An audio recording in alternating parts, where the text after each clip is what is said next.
बहुत समय पहले की बात है, जब पृथ्वी पर अधर्म और अन्याय का बोलबाला था। तब भगवान विष्णु ने अपना छठा अवतार परशुराम इस धरती पर भेजा। परशुराम ब्राह्मण कुल में जन्मे थे, लेकिन वे केवल ब्राह्मण नहीं बल्कि अद्भुत वीर और धर्म के रक्षक भी थे। उनके पिता का नाम जमदग्नि और माता का नाम रुक्मिणी था।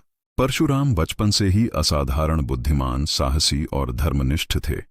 उनके पिता जमदग्नि ने उन्हें हमेशा सत्य, न्याय और धर्म के मार्ग पर चलने की शिक्षा दी। परशुराम का जीवन केवल साधना और तपस्या में नहीं बीता। उन्होंने अपने कौशल और पराक्रम से अधर्मियों को सबक सिखाया।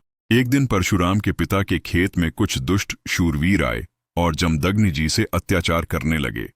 परशुराम ने अपनी पहली युद्ध कुल्हाड़ी उठाई और उन अत्याचारी शूरवीरों का संहार कर दिया।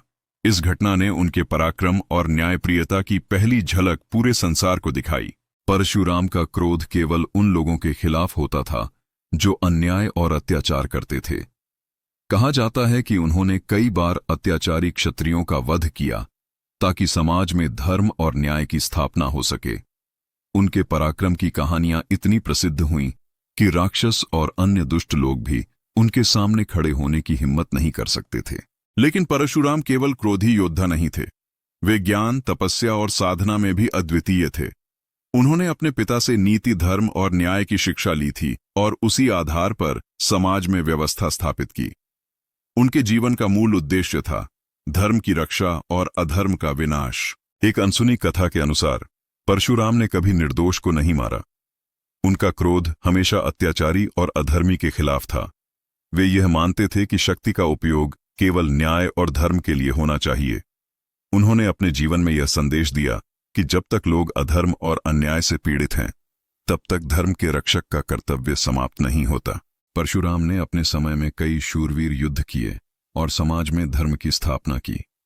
उनकी शक्ति, ज्ञान और तपस्या की कहानियां आज भी लोगों को प्रेरित करती हैं।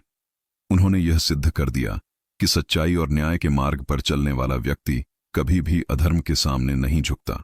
समय के साथ परशुराम की कथाएं पुराणों और गाथाओं में अमर हो गईं। वे केवल एक योद्धा नहीं बल्कि धर्म, न्याय और पराक्रम के प्रतीक बन गए। उनकी कहानी हमें यह सिखाती है कि शक्ति केवल बल में नहीं बल्कि न्याय और धर्म की रक्षा में सही तरीके से प्रयोग की जाती है। और इस तरह परशुराम ने अपने अद्भुत पराक्रम, न्यायप्रियता और धर्मनिष्ठा से यह संदेश दिया कि अधर्म पर विजय पाने वाला व्यक्ति सदा अमर रहता है और उसके कार्य पीढ़ियों तक प्रेरणा देते हैं।